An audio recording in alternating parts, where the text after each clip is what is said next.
This is the Marketing Podcast Network. Stories influence, teach, and inspire us. But what about the storytellers who create them? Uncorking a Story profiles storytellers to uncover how their background and life experiences influence the stories they create.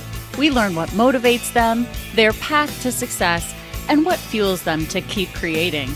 It all starts by asking one simple question: where does your story begin? Welcome to Uncorking a Story. Now here's your host, Mike Carlin. Well, hello and welcome to Uncorking a Story. I'm your host, Mike Carlin, and today I have a big question for my listeners, which is what happens when in sickness and in health becomes in sickness? Well, today's guest author, Suzanne Marriott, addresses that question and many others in her memoir, Watching for Dragonflies, A Caregiver's Transformative Journey. She joins me today on Uncorking a Story to talk about that and so much more. Welcome to Uncorking a Story, Suzanne. Well, thank you very much for having me. I'm excited to be here. Oh, I'm excited to have you here, Suzanne. And I have to ask the question that I ask all of my guests up front, which is, where does your story as an author begin? Well, I've always enjoyed writing, from the first grade when I was tracing letters. And I think the first time I really remember writing something was in the 8th grade. It was an essay we had to write about patriotism. Rereading it later, it was rather embarrassing. But at the time, this was during the 50s, during the Cold War. So it was, we were hiding under the desks in case of an atomic blast. So anyway, that was the background. Well, it doesn't cease to amaze me how many authors tell me that there was something that happened to them in grammar school, in middle school, where they discovered their love of writing. Now, of course, they weren't ready to be published back then, but there was something in them, some sort of gift or encouragement given to them by a teacher, a librarian. Somebody noticed something in them, and they encouraged them to develop that. Did you have anybody in your life who was particularly encouraging? Well, I always loved reading. So in high school, I loved my English classes, and I liked writing essays. So I did get good grades. So that was encouraging. But much, much later, I got a second master's in transpersonal psychology in Palo Alto, California. And I took a writing class. It was a small group. And the writing teacher was just so supportive and encouraging. And we would share with our small group. And I got just a lot of encouragement and support from that group. So that was very instrumental in keeping me on track to continue writing. Yeah, I was a psychology undergraduate. That was my major. And I know there's a lot of writing, a lot of research you do. And I imagine at the master's level, the research is even more, but there's the whole publish or perish thing at that level. Were you publishing anything in peer reviewed journals at the time? No, I wasn't. My professors were, Yeah. but I wasn't.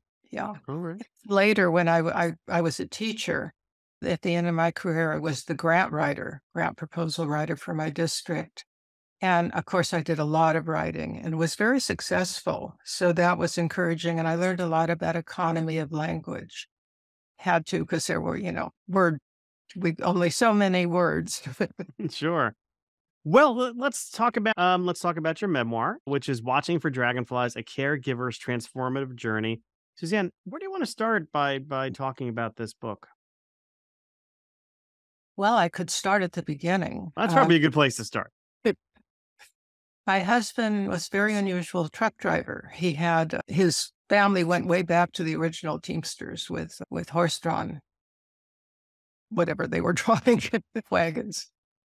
And so it was a shock when I was sitting in my office. I was doing grant writing then, and I got a call from him. And he said he had collapsed on the job and he couldn't get into his truck. And of course was immediately frightened and worried.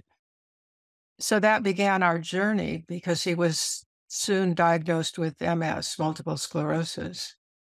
And so that totally threw our life into a whole different scenario. And I rather quickly learned that I would be his caregiver and that we would have to work together to address the challenges that were coming at us. And I know with MS, it's not an overnight diagnosis. I mean, there's a lot of tests and things that have to be ruled out before you can get the diagnosis of multiple sclerosis. How long was his journey from when he collapsed to when you had a diagnosis? Actually, it was rather quick. Oh, interesting. The next day, we had an appointment with our primary care doctor. We had the same one, who then said, it could be MS or it could be something else, because he had had one of the precursor symptoms a long, long time ago, which would have to do with eyesight. And so the next day, we saw the neurologist, and he went over the symptoms and especially the tendency to be negatively affected by heat. And he ruled out having to do a spinal tap. He did some other tests, and rather quickly we got an MS diagnosis. And then Michael went, and I went with him to the clinic, I think in the next day or maybe in a couple of days. And he had infusions of what's called Solumedrol. And that went on for several days, and it helped immediately like it was supposed to. But of course, it wasn't a permanent solution. Yeah. So paint a picture of your life with Michael before the diagnosis. How would you characterize what your life was like? Well, we'd been together for 20 years. We were very much in love. We did have our problems, one of which was a power struggle. He would be very critical and I would be very defensive. And I had an aggressive kind of fighting back reaction. And he would usually retreat. And then I would follow him. And then I would cry. And eventually, we'd make up and everything would be fine. And then it would happen again. Right. But that was offset by our very close relationship, our enjoying being together, doing things together, reading books together, going to plays and things like that. So you had there was somewhat of an active relationship. You were doing lots of things together. I'm curious, how did the relationship change since or after he was diagnosed? Well, first of all, we wanted to figure out what was going on.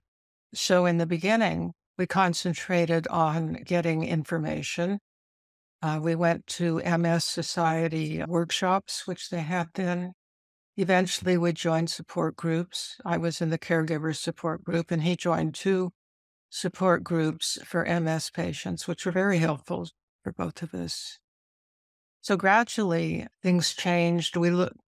Down the line, we looked into a lot of alternative therapies, bee sting therapy. I mean, all kinds of things that were out there, getting all your fillings taken out. So the mercury we didn't do that, but it was a lot of learning in the beginning.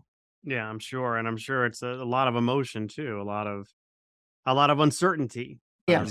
And uncertainty is always something that is challenging to live with. I mean, you've got a major health concern, but also it's the uncertainty and timelines. And I'm curious, what did you learn about yourself as a caregiver during this time? Because you were his primary caregiver, and that this, of course, is what your book focuses on. But what would you learn about? What did you learn about yourself as a caregiver? Well, I learned, first of all, that I had to alter my behavior as far as this fighting went. And the only person you can change is yourself. So I did a lot of work on becoming more responsive and less reactive, and developing compassion for our situation, for Michael and for myself. And gradually, as I changed, because I knew if we had big fights, it would negatively affect him. As I changed, so did he. And gradually we learned to work together. He began to trust me, and I began to trust that we could work together and be successful in in addressing what was going to come up. We didn't know it would, the uncertainty was always there. But one of the things we wanted to do was do as much as we could that we used to do, travel and so forth, and just find different ways to do it. So not so much what could we do, but how could we do it? Right. And what did you learn about how you could do it? I mean, I know travel is, I'm sure, something that's very difficult. It's particularly once you get into later stages, and mobility is much more impaired. But how did you do it? How did you travel with him? Well, it had many different iterations. In fact, there's a lot in my book about traveling with disability. At first, well, I won't say at first, but soon we bought a used small RV, Winnebago Lasharo, and Michael was using hiking poles at that time for his stability. And with that, we found we could go on short trips first because whenever he was tired, he could relax and he could rest. And that happened frequently. And often he'd be resting and I'd go off walking, but I'd be, in contact. And then eventually we did some longer journeys in that RV and we went to campgrounds. And fortunately, by then he had a disability placard. So the state parks are wonderful in accommodating people with disabilities. So we did some traveling that way. Did you give that Winnebago a nickname? I'm sorry. Did you give that Winnebago a nickname by any chance? No, we didn't actually. I'm just curious if you came up with anything clever there. How did you find help and support? I know you mentioned kind of joining a support group for caregivers, but I also know as being a caregiver at times in my life and seeing and being close with caregivers need support too. They need help. They need care. How did you find care for being a caregiver? Well, at first, I just kept plugging along, but I was in therapy. I had a Jungian-oriented therapist. So she helped me a great deal in as far as my emotional life went. I also, as I mentioned, was in a support group for caregivers who had a spouse or a loved one with MS. And that was very, very helpful because we could share and support each other. And I learned all kinds of wonderful things, got great information there. And at a certain point, I realized, though, that as things got more and more difficult, that I did need help. So I hired a wonderful woman. Her name was Una. And she came in the mornings because it got to the point where, at this point, Michael was in a wheelchair. Well, no, he wasn't quite. He was just before he went in the wheelchair, we started. And right. And she was a wonderful person who really related to him. And she helped with bathing, dressing, which was quite involved. And then when Michael was in the wheelchair, of course, help that have really, really needed that help. Yeah. Since he was a big man, he was 6'5", and there were certain things I just couldn't do. But between the two of us and with her help, we could do them. What prompted you to take your experiences and sort of transform them into a memoir? Well, during this, I had always kept journals for a long, long time. And during this time, I was just, I don't know if it was guided or what, but I kept journals, 12 over those 10 years, documenting what was happening, how I was feeling, how things were changing, how I was changing. And I would take these, I think mostly after Michael passed, I would take these into my therapy sessions. And my therapist was a wonderful woman, and she said, I really think you could turn these into a memoir that would help other caregivers. So that was the impetus. And, Michael passed away in 2006, and I just recently got a publisher. So it was a long, long journey. of constantly rewriting and refocusing that brought that memoir into fruition. Did you find that writing journey was in any ways therapeutic for you? Definitely, definitely. Yeah. It helped me see things, see the whole picture, see how I had changed for the better, how I'd grown, and how our relationship had deepened. The intimacy had increased through trust and love. And so I actually forgot what you just asked me. I got carried No, away. no, no. It's something you just said that was beautiful. Just kind of seeing how your relationship changed for the better. It increased in trust and love. And there was, you were almost not almost, you were kind of given an invitation to change yourself early on in that process. Meaning, you mentioned earlier that one of the things you struggled with was arguing with your husband. And this diagnosis, you kind of realize that, hey, if if to make his life, I don't even want to say to make his life easier, but you knew that you had to change something in yourself with the way the two of you dealt with conflict, because if you didn't, it would wind up harming him. And that's almost a positive outcome of this, is that you took the time to invest in and change yourself. Yes. And I realize I'm rambling there. So Oh, not at all. well, tell me, as you were writing it and as you were sort of kind of reliving the experience, I know it was a long process. What process did you take to get it published? Because you mentioned he died in 2006. It's now 2023. Just talk to me a bit about the writing journey and the publishing journey, because a lot of the people who listen to this show are aspiring writers themselves. Well, as far as the writing went, I worked with two developmental editors, and both of them were very, very helpful.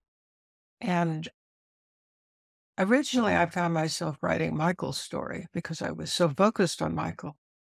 And then at one point, I re envisioned it, and now it's my story. Not definitely his story is in there, but my story is what's in the forefront. And then I did spend some time looking for a traditional publisher, but I went to a convention in LA and I thought I had an agent at that point, but it turned out she later decided that she was overbooked. And I wanted to get my story out there because my hope is, and my belief is, that it can be helpful to other caregivers and people with life-changing situations of almost any kind. So I had heard about a hybrid publisher. She writes press, and they work with women. It's women run. And I decided to investigate that, and I ended up finding them to be the perfect avenue for publication. Very supportive, shepherded me through the whole entire process from metadata deciding and it just things I never could have done on my own to editing, copywriting, copy editing and all the editing things, proofreading. Yeah. And And it's and out now. and it's out there, and people can learn from you. What's one hope you have for somebody who picks up this book? Let's say somebody is facing, life with somebody who they're going to have to care for long term. What are some key takeaways you hope come through your book? Well, I hope people will trust themselves and learn from their mistakes. I made many mistakes. And instead of berating myself, not that I didn't have regrets and still do on some level, but I think it's most important to learn that this is a learning experience. And you don't go into it knowing what to do. And I hope other people will learn from my example that they can learn from their mistakes and keep going. So I hope it'll be an inspiration to the many caregivers out there and a companion in a way.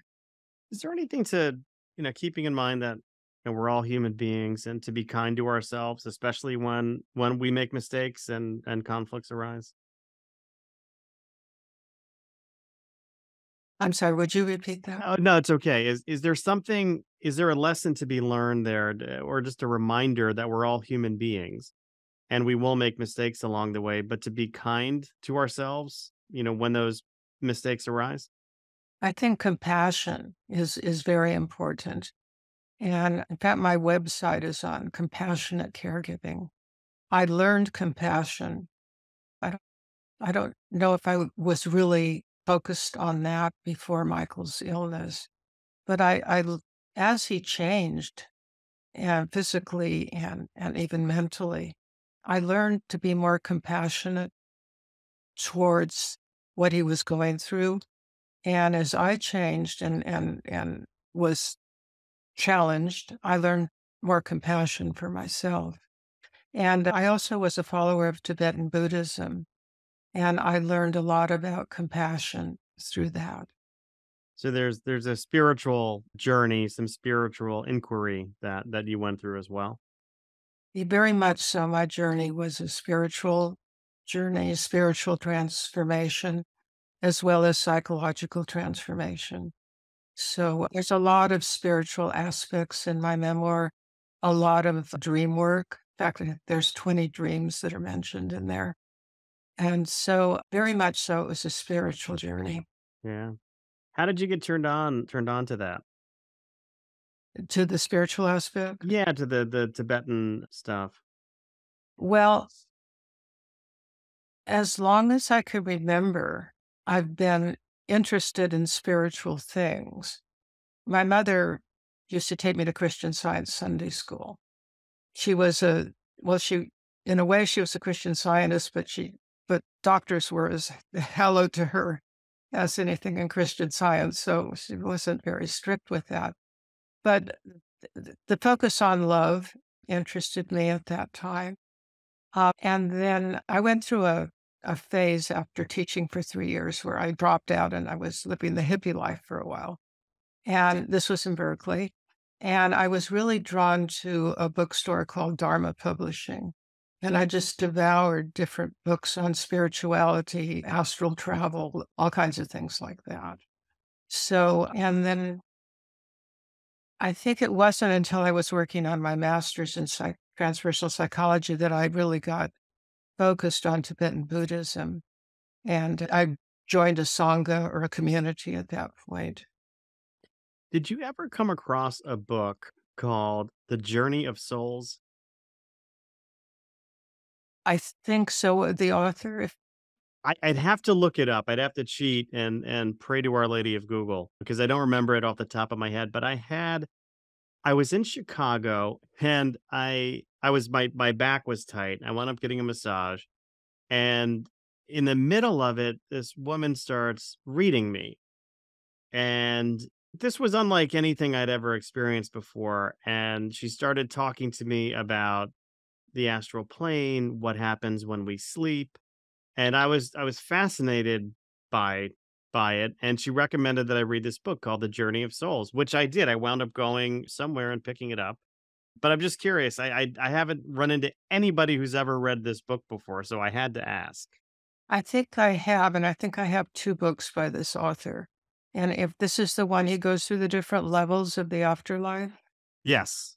Yes, yes, I have read 2 books by him. It's fascinating, and I think he's very well known. Yeah, it's not unlike what the Tibetan Buddhists say are the different bardos, which are the different levels after death. But the Tibetan Buddhists also say that depending on your culture, you'll see different things. Like what they experience are all Buddhist images. What someone, a Christian, might experience, certainly different. It depends on your orientation, I think. Imagination, I think, is important and certainly not to be discounted as a Yeah. spiritual practice. Well, I notice a dragonfly on what you're wearing, and that's reminding me to ask, what's the story behind the title, Watching for Dragonflies? Well, it was during one of those trips where we were in the RV and we were at a campground, a state campground on the Eel River. And Michael had this experience with dragonflies. And that's what he was using hiking poles. But if he was in the river and it was very cool, which it was, that would cool his legs and I guess his nervous system. And he was able to walk. It was a short distance. It was a narrow river at this point, across the river. And I noticed that I was on the other side. I was noticing that he was just standing by the reeds, apparently looking at something. So I went over and I said, "What are you doing?" And he said, "I'm watching the dragonflies." And those became an important symbol for him, a symbol of, I think, renewal, a symbol of change, a symbol of strength. They're such a long-living ancient animal, the insect, and they just spoke to him and were very inspirational for him. And he carried that symbol with him. He would buy pictures of dragonflies if he happened to see them, have little dragonfly pins and so forth. So that's where the title came from. And then towards the end of the book, I adopt the dragonfly and as my symbol and watching for dragonflies. Well, there you go. Thank you for sharing the story behind the title with me. Suzanne, if some of my listeners are listening in and thinking to themselves, geez, I'd love to connect with Suzanne. Do you have a website or any social media handles you want to share with the listeners of Uncorking a Story? Sure, I do.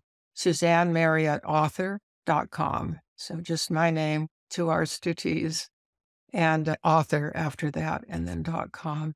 And the website's called Compassionate Caregiving.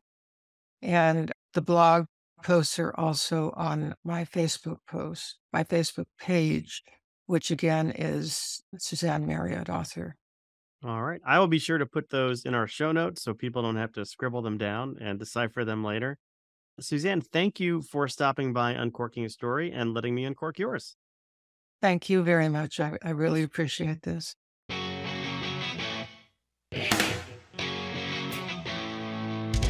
Thanks for listening to Uncorking a Story. If you'd like more information about today's guest or to find out more about Mike, go to uncorkingastory.com. If you enjoyed the show, please subscribe, rate, and review us at Apple Podcasts, Spotify, or wherever you get your podcasts. Tune in every week to hear Mike Carlin uncork a new story.